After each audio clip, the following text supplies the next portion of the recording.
घेंट काट के हत्या कैला आरोप में एक जने पकड़ायल। पेप्सी कोला सवारी दुर्घटना में सरलाही के 102 जने की मृत्यु, 12 लोग घायल। मधेश बागमती गंडकी और लुम्बिनी प्रदेश में भारी वर्षा की संभावना, सरकार 3 दिन संविधान दिवस मनाई। पाकिस्तानी नागरिक हाई के थाना मुक्त करके स्वदेश भेजल सर्वोच्च के आदेश। महिला T20 में नेपाल के लगातार तीसरा जीत, भूटान 3 विकेट से पराजित।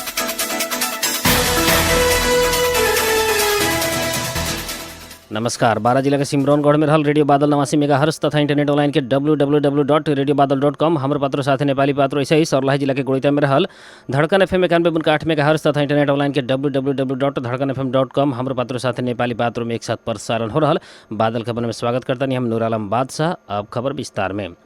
सरलाही प्रहरी एक भारतीय नागरिक के घेंट काट के हत्या कैला आरोप में एक जने के पकड़ाव कैले बाटे। बीतल बैसाख 27 गते हरिपुरवा नगर पालिका 1 में भारत के सीतामढ़ी जिला सोनबरसा ग्राम पंचायत 9 के 27 वर्षीय सिकू कुमार के घेंट रेट के विभत्स रूप में हत्या कल गेल है। हत्या में संलग्न रहल आरोप में प्रहरी आज सवेरे लालबंदी बाजार से भारत सीतामढ़ी जिला सोनबरसा ग्राम पंचायत 3 के 25 वर्षीय मनीष चौधरी के नियंत्रण में ले बाटे। इससे पहले वह जगह के 26 वर्षीय राजेश महतो सूढ़ी समेत पकड़ाऊ पर रहनी। उनका के जिला अदालत सरलाही से पूर्वपक्ष के खातिर कारागार चलान कल जा चुकल जिला प्रहरी कार्यालय जनले बाटे। भारत में व्यापारिक कारोबार के क्रम में एक दूसरा बीच अविश्वास होकर मनमुटाव भइला पर सूढ़ी योजनाबद्ध तरीका से हत्या करे लगावल गई खुलल प्रहरी उपरीक्षक नरेश राज सुवेदी जानकारी दिले बानी। हत्या में संलग्न अन्य 3 जने भारतीय नागरिक अभी भी फरार रहल बाटे।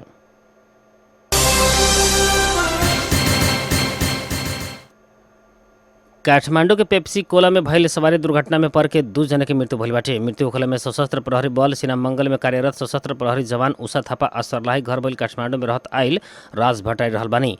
आज सवेरे 7:30 बजे काठमांडू महानगर पालिका 32 पेप्सी कोला छापरो स्थित सड़क खंड में 4 गो सवारी साधन में लड़ला पर 12 जने घायल भइल रहनी।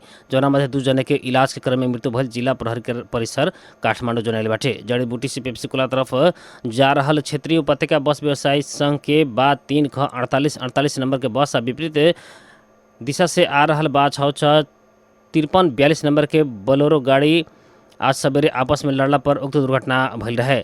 2 गाड़ी आपस में लड़ला पर बागमती प्रदेश 02037 पर 5311 नंबर के स्कूटर और बागमती प्रदेश से 02041 पर 4838 नंबर के मोटरसाइकिल में समेत क्षति पुगल रहे।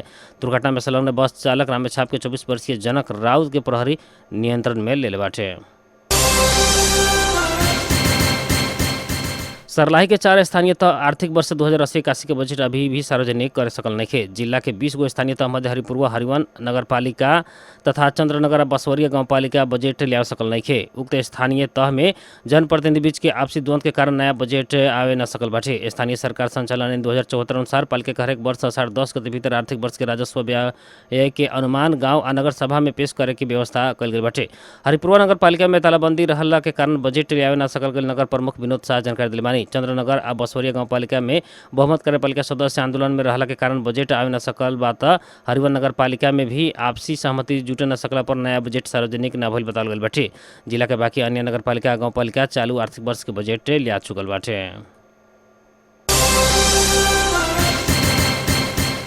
जल तथा मौसम पूर्वानुमान महाशाखा आज देश के 4 प्रदेश मधेश बागमती गंडकी या लुम्बिनी के 1-2 स्थान में भारी वर्षा की संभावना रहल जनैले बाटे। महाशाखा के अनुसार मानसून के न्यून चापीय रेखा सरदर स्थान से उत्तर के ओर अवस्थित बाटे। ई सहित बंगाल के खाड़ी में विकसित न्यून चापीय प्रणाली के समेत नेपाल में आंशिक प्रभाव रहल बाटे। अभी देश भर आंशिक से लेकर सामान्य बदली रह के बागमती या गंडकी प्रदेश के बहुत ऐसे स्थान सब में हल्का से लेकर मध्यम वर्षा हो रहल बाटे। भारी वर्षा बायक आज दोपहरिया कोसी मधेश बागमती गंडकी या लुम्बिनी प्रदेश के कुछ स्थान सब में साथ बाकी विभाग में 1-2 स्थान में हल्का से लेकर मध्य वर्ग के वर्षा के संभावना रहल है।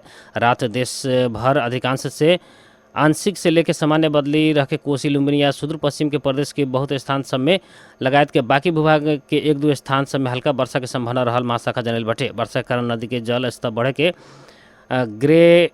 ग्रान बहाव बाढ़ी दाहड़ भूछा जैसन प्रकोप हो सके के भइला से जन स्वास्थ्य कृषि दैनिक जनजीवन सड़क तथा हवाई यातायात में हो सके के असुविधा जोखिम आ क्षति से बचेला आवश्यक सतर्कता अपनावेला महाशाखा अनुरोध कइले बाटे।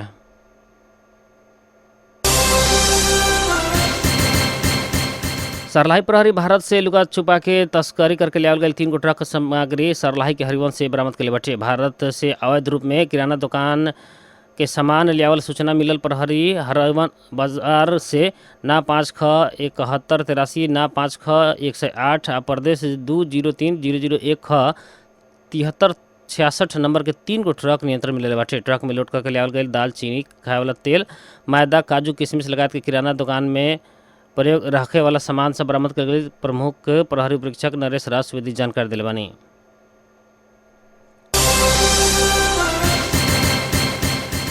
सरकार ई वर्ष 3 दिन संविधान दिवस मनाए वाला भइल बाटे। प्रधानमंत्री तथा मंत्रिपरिषद के कार्यालय सही दरबार में आज बैठल संविधान दिवस मूल समारोह समिति के बैठक से उक्त निर्णय कल गेल। भौतिक पूर्वाधार तथा यातायात मंत्री प्रकाश ज्वाला बतैले बानी। उनका अनुसार आसीन 2, 3 आ 4 गते विभिन्न समारोह के साथ संविधान दिवस मनावे के कार्यक्रम तय भइल बाटे। आसीन 2 गते स्मारक प्रकाशन, संवाद, परिसंवाद, अंतरक्रिया कार्यक्रम होखी आ 3 गते सैनिक मंच टूरी खेल में विशेष समारोह करे के कार्यक्रम तय भइल बाटे। मंत्री ज्वाला सरकार से संविधान दिवस के अवसर में 3 दिन तक साँझ में दीप प्रज्वलन करे के भी बतावल गईल बाटे। काठमांडू के महानगर पालिका के मेयर बालन शाह के पुत्री लाभ भइल बाटे। 9 दिन पहले उनकर पत्नी सबीना काफले बेटी के जन्म दिल रहनी। विवाह कईल 5 वर्ष बाद बालन आ उनकर पत्नी सबीना काफले पहिलका बेरी माता पिता बनल बानी। बालन आ सबीना के 2074 साल फागुन में प्रेम विवाह भइल रहे। सर्वोच्च अदालत थुना में रहल पाकिस्तानी नागरिक के मोजाम अब्दुल हाई के थुना मुक्त करे ला अध्यागमन विभाग लगायत निकाय के नाम में आदेश जारी कैले बाटे। न्यायाधीश द्वय सुषमा लता माथेमा और डॉक्टर मनोज कुमार शर्मा के संयुक्त इजलास से यह सुख के पाकिस्तानी नागरिक हाई के रिहा करके अपने देश फिरता करावे के आदेश दिले बाटे। वीसा नियमित न करके नेपाल में बैठल दावी करत सरकार पाकिस्तानी नागरिक हाई के सन 2019 के अक्टूबर 7 तारीख से लेकर पकड़ाव कल गेल थुना में राखल रहे। वीसा नियमित न करके 8 से 23 दिन नेपाल बैठल उल्लेख करत अध्यागमन विभाग रु 7,81,381.12 वीसा विलंब शुल्क 50,000 जरिमाना करके निर्णय कले रहे। उक्त रकम बुझावे न सकला बाद पाकिस्तानी नागरिक हाई के 7 वर्ष कैद करके विभाग कारागार भेजल रहे। खुद थुना मुक्त करके अपन देश फिरता करे के मांग करत हाई सर्वोच्च अदालत में बंदी के रीट निवेदन दायर करेले रहनी। अदालत से न्याय के मूल्य आ मान्यता के पालना न भइल उल्लेख करत हाई के थुना मुक्त करके अपन देश भेजे के सरकार के आदेश दिल बाटे। उक्त मुद्दा में अधिवक्ता द्वय विकास भट्टराई आ मनीष कुमार श्रेष्ठ बहस कैले रहे। नेपाली कांग्रेस के महामंत्री गगन थापा सत्ता गठबंधन आ प्रमुख प्रतिपक्षी एमाले के शीर्ष नेतृत्व के कटु आलोचना कैले बानी।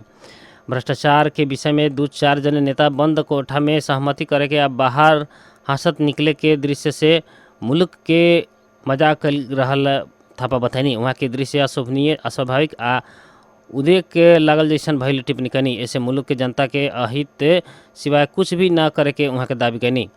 काल नेपाली कांग्रेस से झापा क्षेत्र नंबर 4 के क्षेत्रीय सम्मेलन के सुरुंगा में संबोधन करत थापा कहनी भ्रष्टाचार के पोल खोले वाला बात करके केहू के डरावे के ना मिली। ओकर ऐसन पोल खोल देम कह के नेता सब भ्रष्टाचारी के जोगा रहल। वहाँ के कहनी नेतृत्व के कारण नेता आ राजनीति के प्रति नागरिक के निराशा पैदा भइल थापा के जिक्र रहल है। भ्रष्टाचार के कोनो भी भारी पार्टी बोके ना सकी बतावत थापा भ्रष्टाचार के मुद्दा में सबके ऊपर निष्पक्ष छानबीन होके के जोड़ दिले बानी। आईसीसी महिला T20 विश्व कप एशिया क्षेत्र छनौट अंतर्गत नेपाल लगातार तीसरा जीत निकलने बाटे। मलेशिया के बांगी में आज भइल खेल में भूटान के 3 विकेट से हरावत नेपाल अपराजित यात्रा कायम रखले बाटे। भूटान से दिहल 40 रन के लक्ष्य नेपाल 13 ओवर 2 बॉल में 7 विकेट के क्षति में पूरा कैलक है। नेपाल के कैप्टन रुबीना छेत्री 12, कविता जोशी 9 तथा सीता राणा मगर 8 रन बनैनी। भूटान के अंजलि घले 3 तथा छिरिंग जान गेम्बा 2 विकेट लेनी। ऐसा ही अंजू गुरुङ आ सोनम 1-1 विकेट लेनी। इससे पहले टॉस हार के पहले बैटिंग कैल भूटान निर्धारित 20 ओवर में 8 विकेट गंवा के 39 रन बनैले रहे। भूटान के खातिर कप्तान डेचेन वांगमो सर्वाधिक 21 रन जोड़नी। अन्य खिलाड़ी सब दोहरा अंक जोड़ न सकने। नेपाल के पूजा महतो 3 तथा कविता कुंवर आ खुशी डंगोल कप्तान रुबीना छेत्री 1-1 विकेट लेनी। नेपाल अपन पहिलका खेल में मलेशिया आ दूसरका खेल में बहराइन के हरैले रहे। नेपाल चौथा खेल सोमवार के कतार आ समूह चरण के अंतिम खेल मंगर के यूएस संगे खेली। प्रतियोगिता में 11 राष्ट्र के सहभागिता बाटे। सहभागी 11 देश के 2 समूह में विभाजन कल गल बाटे। प्रतियोगिता में समूह ए में नेपाल, बहराइन, भूटान, मलेशिया, कतार आ यूए बाटे। समूह बी में चीन, हांगकांग, थाईलैंड, कुवैत आ म्यांमार रहल बाटे।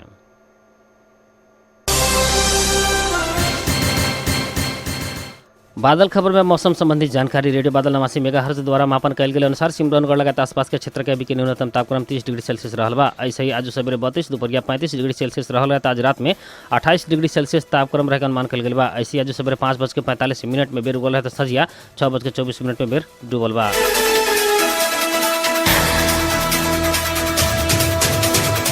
आज की खातिर बादल खबर इतने। जाते जाते प्रमुख खबर एक बार फिर से। घेट काट के हत्या कैल आरोप में एक जने पकड़ायल। पेप्सी कोला सवारी दुर्घटना में सरलाही के एक सहित 2 जने की मृत्यु, 12 लोग घायल।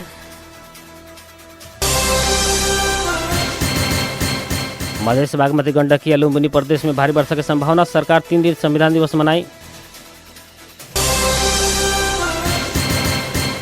पाकिस्तानी नागरिक हई के थुना मुक्त करके स्वदेश भेजला सर्वोच्च के आदेश। महिला T20 में नेपाल के लगातार तीसरा जीत, भूटान 3 विकेट से पराजित।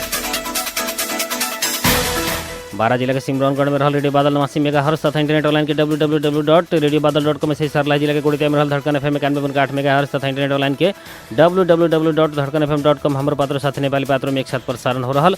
बादल खबर से प्राविधिक मित्र रुस्तम सहित हम नूर आलम बादशाह के विदा दी। नमस्कार।